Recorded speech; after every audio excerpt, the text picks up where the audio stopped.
Сегодня ночью я написал стихи о Черногории и хочу вам их прочитать. Черногорские мотивы. Водой наполненные горсти ко рту спешили поднести, впрок пили воду черногорцы и жили впрок до 30.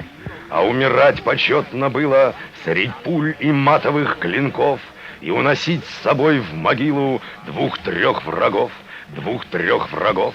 Пока курок в ружье не стерся, стрелял из седел, из колен, и в плен не брали черногорца, да он и не сдавался в плен, а им прожить хотелось доста, до жизни жадным, век с лихвой, в краю, где гор и небо вдосталь, и море тоже с головой, 600 000 равных порций живой воды в одной горсти, но проживали черногорцы свой долгий век до 30.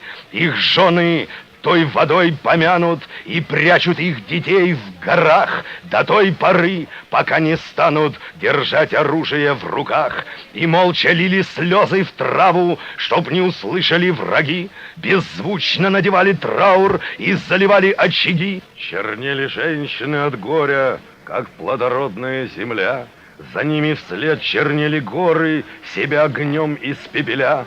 То было истинное мщение, бессмысленно себя не жгут людей и гор самосожжение, как несогласие и бунт, и 5 веков, как божьи кары, и местью сына за отца пылали горные пожары и черногорские сердца.